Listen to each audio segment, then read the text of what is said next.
Excelente. Sí, Enki, o el Señor de la Tierra, que podríamos equiparar con Riden Yepo, es este SIDA que nota la importancia de empezar a crear a un ser que puede manipular, a un ser que anteriormente, ese esclavo primitivo, lo manipula genéticamente, pero después de múltiples intentos, da con la fórmula del primer Adamo o Adán. Esta fórmula consiste en que el espermatozoide del Lulu sea engendrado con un óvulo de un Anunnaki dentro de un vientre Anunnaki. En este caso, quien presta ese vientre es Ningursak, que es singularmente esposa de Enki.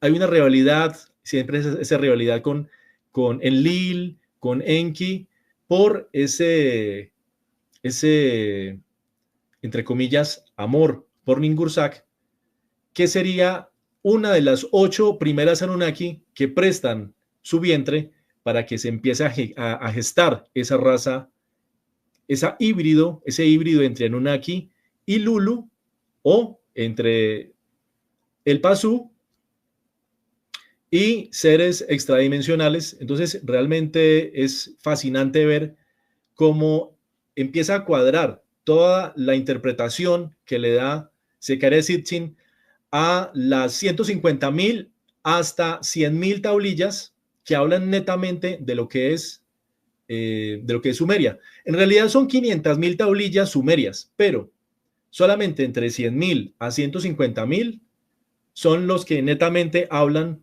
de Sumeria. Estamos hablando de 150.000 tablillas de barro con lenguaje cuneiforme que han sido halladas en el siglo XIX en lo que hoy conocemos como Irak, antigua Mesopotamia.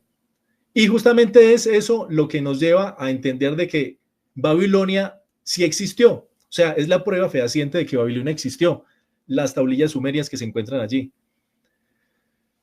Podemos hablar muchísimo más de esto, empezar a encontrar ese paralelo entre lo que es el libro perdido de Enki y algunas historias interesantes que nos muestra la Biblia. El caso de Ziusudra, que es el Noé. Pero antes de hablar de Ziusudra, vamos a ir tomando el hilo ya con las primeras creaciones que tiene, que se empiezan a generar.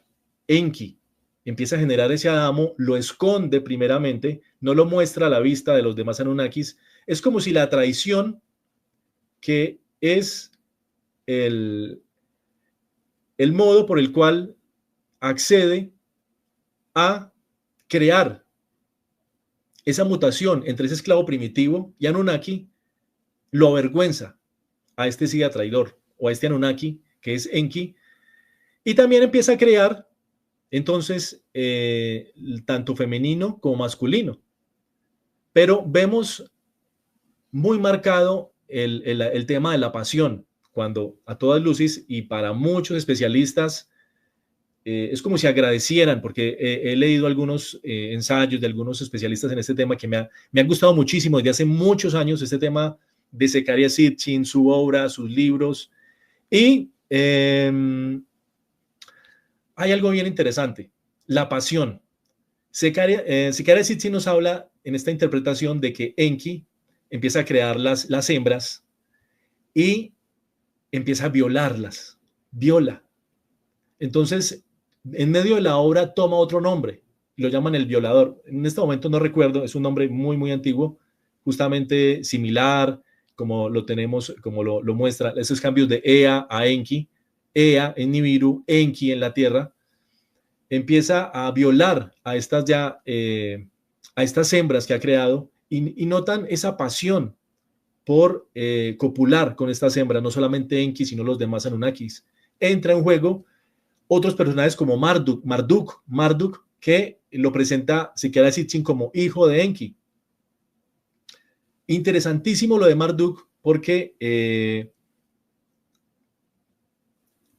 quiere tomar el poder de la tierra como tal, Ya hay asentamientos en Mesopotamia, está Ur y múltiples asentamientos que empieza a generar esta creación de lo que es el hombre primitivo, el hombre que tiene tecnología, el hombre que ya tiene lenguaje, el hombre que ya sabe a través del cultivo se puede alimentar, el hombre con una cultura que obviamente ha sido legada por esos Anunnakis. Entonces, esa nos da a todas luces esa certeza de que la obra de Charles Darwin, la evolución la teoría de la evolución de Darwin con el eslabón perdido es realmente, queda a ojos de este libro, queda completamente destrozada, porque no vamos a encontrar nunca ese eslabón perdido, es que no lo existe. El eslabón perdido es ese salto que tenemos del Lulu o el Pasú, el esclavo primitivo, al primer Adamo, al primer Adán, que se empieza obviamente a cambiar, mutación tras mutación. Vamos a hablar un poquito de un personaje que puede ser central, un personaje que es perfecto. Vamos a acelerar un poquito, vamos a acelerar. Hay muchísimo que desglosar en esto, pero creo que más al grano es el personaje principal, es esa rebelde en esa creación, que es, sí, cuando ya empieza a hablar de la tercera generación de Anunnakis, ya no habla directamente de Ningursak, sino de la Inanna Sumeria, esa tercera generación, esa rebelde en la creación, quien no está de acuerdo con que no se le dé, entre comillas, el cielo a, al hombre, a la creación, porque el hombre reclama esa postura también en los cielos, al lado de los Anunnakis. No se la dan. Entonces tenemos esta rebelde que se denota completamente en contraposición con lo que está haciendo Enki, con esa soberbia del Lil hacia la creación. Y cuando hablo de que en la Biblia podemos encontrar ese relato preciso de lo que es el diluvio universal, es que realmente lo escribe el libro perdido de Enki cuando saben de antemano los Anunnakis que van a destruir absolutamente toda la humanidad, todo lo creado.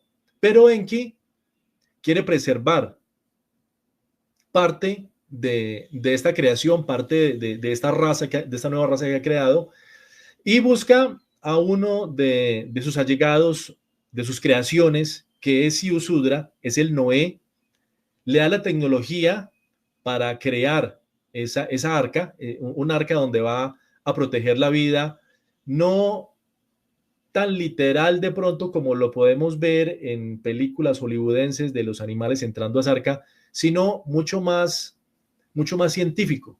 Se habla también en un lenguaje que puede tener múltiples interpretaciones de un cuarto de la creación, como si fuese un laboratorio. O sea, estamos hablando directamente de un laboratorio.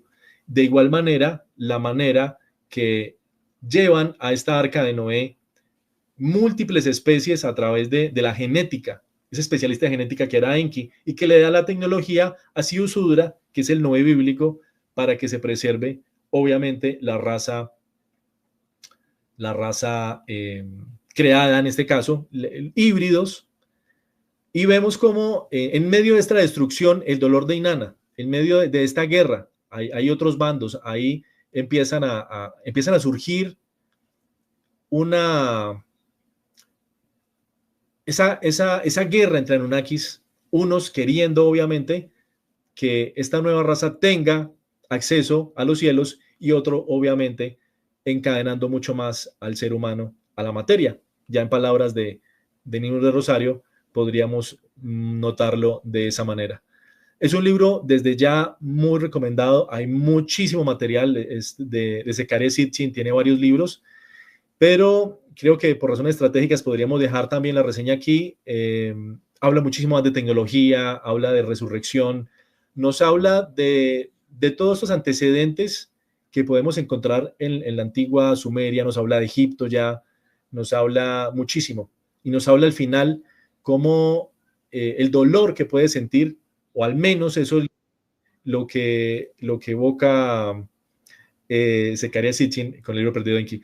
Así que, bueno, muchas gracias por este espacio, camarada Fabio Conbariza. Adelante, le doy la palabra.